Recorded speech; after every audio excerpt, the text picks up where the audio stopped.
사랑합니다. 성도 여러분, 금요일입니다. 하나님께서 이 한 주간도 여기까지 지켜주셨습니다. 제가 월요일에 마귀, 모기 이야기했잖아요. 어떠세요?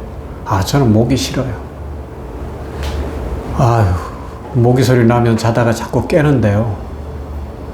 진짜 이렇게 마귀가 뭔지 잘 모르겠는 사람 모기 가만히 보면 돼요. 피 빨아먹고 병균 옮기고, 그죠? 사람들을 그 작은 게 불안하게 만들고 힘들게 만들고 어두운 데 좋아하고 지저분한 데서 살고. 그래서 여름에 모기도 우리에게 주는 영적인 교훈이 있네요. 우리 어떻게 살아야 되겠는가 하는 질문입니다. 새 사람이니까, 새로운 피조물이 되었으니까, 하나님의 자녀가 되었으니까 우리는 어떻게 살아야 될까요? 모기 같은 마귀에게 끌리는 인생이 아니라 성령 충만함으로 밝은 데서 아름답게 축복하며 나누며 찬송하며 감사하며 살아가는 오늘 될 수 있기를 바랍니다. 말씀 봅시다. 고린도후서 5장 16절 말씀. 그러므로 우리가 이제부터는 어떤 사람도 육신을 따라 알지 아니하노라.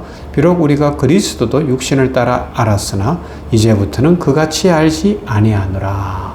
아멘. 여러분, 사진 좋아하세요? 요새는 핸드폰들이 너무 좋아졌어요. 그리고 핸드폰의 기능들 다 쓰지도 못하고 있어요. 저도 그래요. 근데 다 쓰지도 못하는데 새로운 제품이 출시되는데 보면 카메라 기능은 엄청 좋아집니다. 제가 처음 선교 나가던 시절만 해도요, 디카도 제대로 없다가 이제 나중에 디카가 나왔는데 150만 화소, 200만 화소. 그래서 20년도 훨씬 지났지만 그 시절에 찍어 놓은 사진을 보면 이게 흐릿하고 좀 그래요. 사진도 별로 없고. 지금은요, 핸드폰으로 찍어도 사진이 너무 잘 나와요. 근데 또 한 가지는 뭐예요? 누가 찍느냐에 따라 같은 장면을 찍는데도 달라요. 예술적 감각이 있는 사람은 빛을 이용하고 또 사물을 보고 구도를 잡고 하는 것이 달라요. 어떤 사람은 그냥 있는 대로 푹 찍고 말지만 어떤 사람은 각도를 재고 그래서 요새 보면 젊은 사람들은 음식을 먹을 때도 요리 찍고 저리 찍고 하잖아요. 관점이 따라서 이게 같은 음식도 맛이 달라지는 것 같다니까요. 관점에 따라 결과도 달라집니다. 사람도 마찬가지입니다. 어떤 관점으로 살아가느냐, 어떤 관점으로 타인을 보느냐, 어떤 관점 속에서 자기 자신을 인정하느냐, 이게 인생을 완전히 바꾸는 것입니다. 하나님은 전혀 다른 관점으로 사람을 보시죠. 사도 바울은 오늘 고백하고 있습니다. 이제부터는 어떤 사람도 육신을 따라 알지 않는다. 우리는 사람을 하나님의 관점, 영적인 관점으로 바라본다는 것입니다. 세상의 기준은 외적인 것에 집중하시오. 학벌과 직장, 어느 학교를 나왔는가, 어떤 직장에 다니는가, 외모와 건강, 잘생겼는가, 젊고 건강한가. 그러다 보니까 성형 기술이 엄청 발달하고 있어요. 이걸 의술이라 그래야 될지는 잘 모르겠지만 성형의 기술이 엄청 좋아지고 있고 기계들도 엄청 나오는 것 같아요. 그죠? 재산과 명예, 얼마나 부자인가, 얼마나 영향력이 있는가. 그런데 이런 기준은 매우 표면적이고 일시적이라는 것을 우리가 알지만 그것이 자꾸 딸려가잖아요. 그래서 성경은 이야기합니다. 사무엘상 16장 7절. 사람은 외모를 보거니와 여호와는 중심을 보시느니라. 우리는 종종 사람의 껍데기만 보고 속 사람을 보지를 못합니다. 그리고 실수하고 오해하고 차별하고 멀리할 수가 있습니다. 마치 예수님 시대의 유대인들, 죄인과 세리와 병든 사람들을 모두 하나님의 저주를 받은 자로 간주했어요. 그러나 예수님은 그들을 볼 때 어떻게 해요? 하나님의 잃어버린 영혼들이요, 찾아야 할 자요, 회복되어야 할 자고 사랑의 대상으로 보셨습니다. 완전히 다른 관점인 거예요. 오늘 우리가 이런 관점을 갖는 것이 너무너무 중요하겠죠. 사도 바울도 그랬어요. 예수님 만나기 전까지는 육신의 관점으로 사람들을 봤습니다. 그도 처음에는 영적인 눈을 가진 자가 아니었잖아요. 그래서 예수님을 볼 때도 율법을 파괴하는 자로 봤습니다. 예수님을 육체로 보았기 때문에 나사렛의 평범한 사람으로 봤습니다. 그러나 예수님을 만난 이후에 다메섹 도상에서 그 변화의 체험을 하고 난 이후에는 만왕의 왕이요 만주의 주요 메시아라는 사실을 깨닫게 되었습니다. 그래서 예수님 앞에 꿇어 엎드렸어요. 예수님을 보는 관점이 달라지고 십자가에 대한 관점이 달라지니까 사람을 보는 눈이 달라지고 복음을 전하는 자세가 달라지고 고난과 어려움을 보는 관점이 달라지고 대하는 태도가 달라지더라는 것입니다. 바울은 말합니다. 이제부터 어떤 사람도 육신을 따라 알지 않겠다. 복음으로 내 안이 새로워졌기에 사람을 보는 나의 시선도 바뀌어졌다라는 고백인 줄로 믿습니다. 이것이 진정한 변화입니다.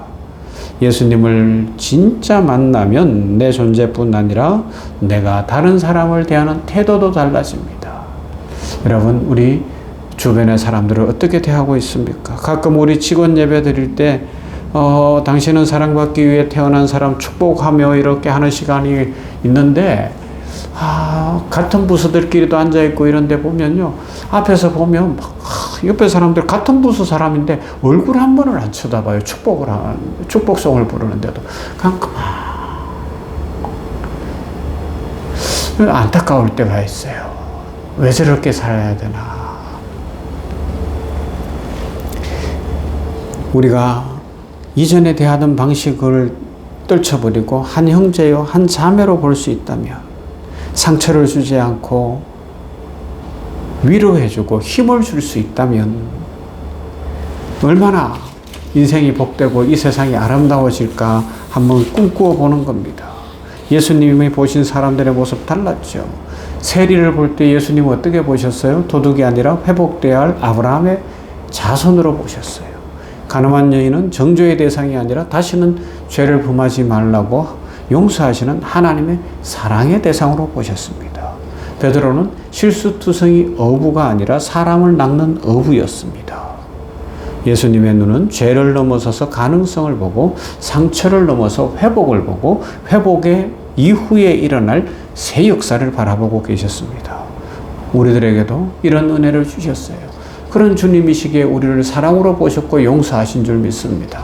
그래서 우리들도 이 예수님의 관점을 가지고 저 사람은 변할 수 있어. 저 사람도 복 받아야 돼. 저 사람도 예수님 믿어야 돼. 저 사람에게 하나님의 축복이 넘치기를 바랍니다. 이런 가능성의 시각을 가져야 되는 것이죠. 오늘날 교회와 성도들에게 가장 필요한 것이 관점의 변화, 시각의 변화, 눈의 변화입니다. 사람을 비난하기 전에 기도해 줄 수 있으면 너무 좋겠죠.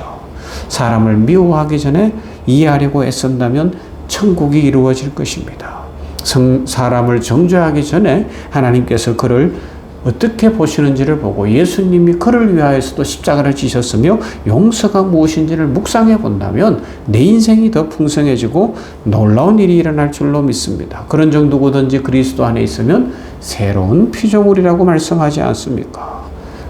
내가 그리스도 안에서 새 사람이 된 것처럼 이 세상 모든 사람들도 심지어 우리가 미워하는 사람들조차도 그리스도 예수 안에서 새로운 피조물이 될 수 있는 줄로 믿습니다. 왜요? 십자가의 은혜로 되는 것이니까, 하나님의 능력으로 되는 것이니까, 하나님의 무한하신 사랑 속에서 이루어지기 때문에 그렇습니다.